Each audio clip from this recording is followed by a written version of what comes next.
আসসালামু আলাইকুম প্রিয় শিক্ষার্থীবৃন্দরা। আজকে বাংলা দ্বিতীয় পত্রের খুব গুরুত্বপূর্ণ 7টি পয়েন্ট দ্বারা ওখান থেকে 50টি গুরুত্বপূর্ণ এমসিকিউ তৈরি করার চেষ্টা করছি, যেগুলো কিনা তোমাদের পরীক্ষায় 100% আসবেই।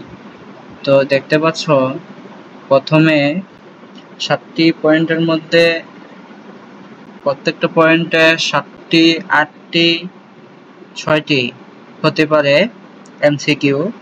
তো দেখতে পাচ্ছ, এই 7টি পয়েন্ট থেকেই তোমাদের পরীক্ষায় প্রশ্ন হয়। এখান থেকেই তোমাদের এমসিকিউ তৈরি করা হয়। সেজন্যে আমি বই থেকে, বাংলা ব্যাকরণ থেকে বেছে বেছে এই পয়েন্টগুলো বেছে তোমাদেরকে এমসিকিউ তৈরি করার চেষ্টা করছি, দেখানোর চেষ্টা করছি। দেখতে পাচ্ছ স্ক্রিনে ভাষা ও বাংলা ভাষা, এখান থেকে 7টি এমসিকিউ দেখতে পাচ্ছ। ভাষা কি? ভাব প্রকাশের মাধ্যম। ভাষার প্রধান উপাদান কি? ধ্বনি। বাংলা ভাষার উৎস কোথা থেকে? ইন্দ্রো ইউরোপীয় পরিবার। তো দেখতে পাচ্ছ 4 নম্বরে বাংলা ভাষার কোন ভাষার শাখা? ইন্দ্রো আজ। তো দেখতে পাচ্ছ 5 নম্বরে বাংলা ভাষার কতটি স্বরধ্বনি আছে? দেখতে পাচ্ছ 11টি। 6 নম্বরে ব্যাকরণ শব্দের অর্থ কি? ভাষার নিয়ম। তো দেখতে পাচ্ছ 7 নম্বরে ভাষার মৌলিক গঠন কি দিয়ে হয়? ধ্বনি। তো দেখতে পাচ্ছ দ্বিতীয় পয়েন্টে উপসর্গ ও প্রত্যয়, এখান থেকে 8টি এমসিকিউ দেখতে পাচ্ছ। 8 নম্বরে অযোগ্য শব্দ কোন উপসর্গ ব্যবহৃত হয়েছে? অ। তো দেখতে পাচ্ছ উপসর্গ কোন দিকে বসে? শব্দের আগে। তো দেখতে পাচ্ছ 10 নম্বরে বই পড়া শব্দে কোন প্রত্যয় আছে? ওয়া। তো দেখতে পাচ্ছ 11 নম্বরে প্রত্যয় কোনটি? কতা। কোনটি বাংলা উপসর্গ? 12 নম্বরে দেখো আটা। আমি শুধু উত্তরগুলো বলে যাচ্ছি, তোমরা বাকি সব পড়ে নিও, তোমাদের পরীক্ষায় অবশ্যই কাজে লাগবে। তোমাদের এমসিকিউ প্রশ্নতে যখন কিনা এই প্রশ্নটা কমেন্ট করবে, তোমরা তাড়াতাড়ি পড়তে পারো। সেই জন্যে 4টি ভাগ দেওয়া হয়েছে, ক, খ, গ, ঘ। তোমরা প্রত্যেকটা পড়ে নিও, তোমাদের অবশ্যই কাজে লাগবে। দেখো 13 নম্বরে চলে আসছি। কোনটি তৎসম উপসর্গ? সু। দেখতে পাচ্ছ বুদ্ধিমতী শব্দের কোন প্রত্যয় রয়েছে?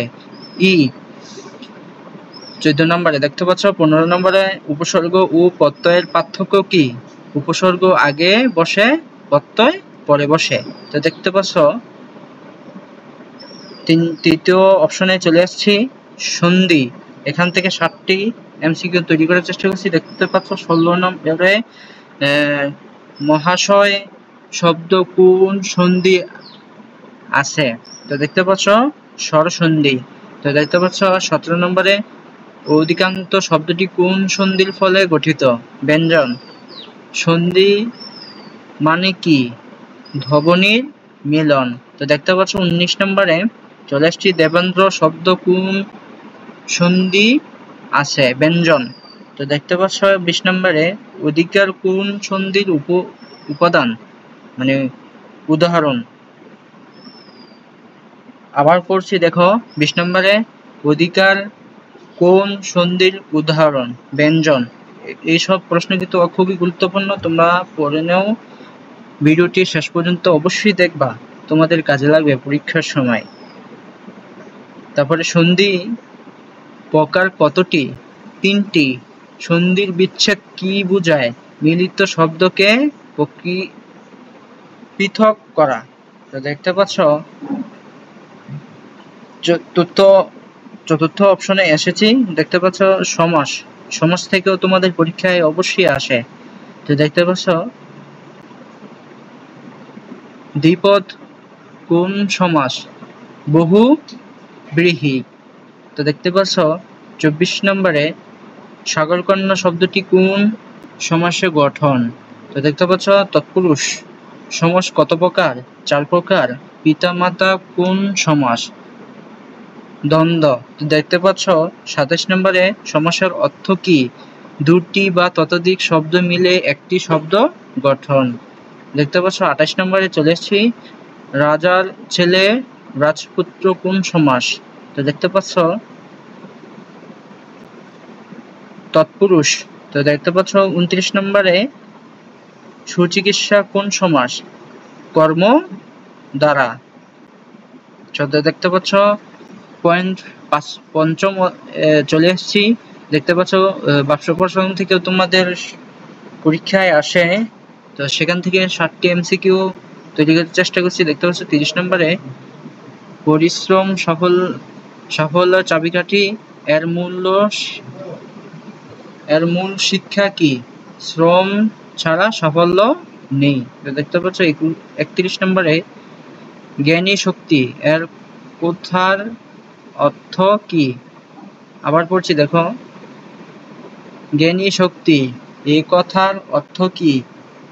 এই প্রশ্নটি কিন্তু অনেকবার আমি দেখেছি পরীক্ষায় আসে। তো জ্ঞান মানুষকে শক্তিশালী করে। বই মানুষের শ্রেষ্ঠ বন্ধু কি বুঝায়? বই চিন্তা বাড়ায়। তো দেখতে পাচ্ছ 33 নম্বরে আশা মানুষকে বাঁচিয়ে রাখে, মূল ভাব কি? তো দেখতে পাচ্ছ টিকমার্ক দেওয়া আছে ক নম্বরে, আশা মানুষকে প্রেরণা দেয়। 34 নম্বরে বাক্স প্রশ্ন কি? একটি বাক্যের মূল ভাব বিস্তৃত করে লেখা।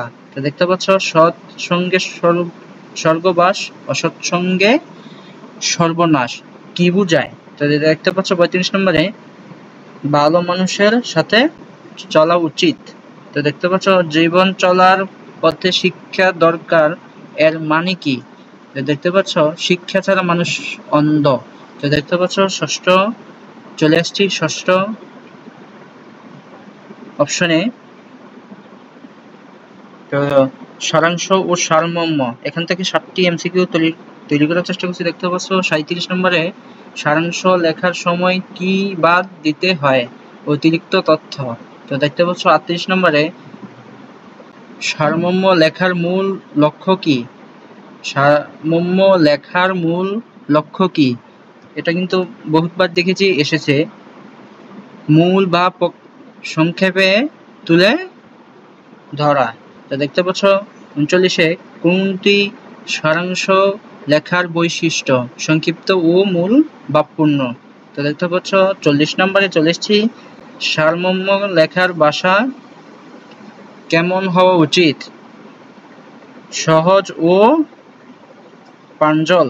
তো দেখতে পাচ্ছ 41 নম্বরে এসব কিন্তু তোমরা গাইডে পাবে না অথবা বইও পাবে না।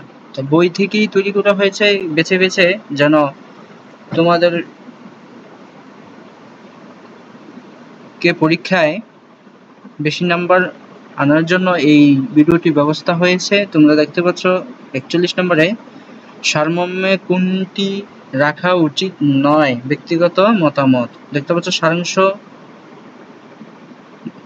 মানে কি? লেখা বা গল্পের সংক্ষিপ্ত রূপ। সারাংশ ও সারমর্মের পার্থক্য কি? সারাংশ তথ্যভিত্তিক, সারমর্ম ভাবভিত্তিক। পরবর্তীতে আবার ভিডিও চলে আসবে, তোমরা অপেক্ষা করো। তো দেখতে পাচ্ছ 7ম অপশনে চলে এসেছি, শব্দ ও পদের গঠন।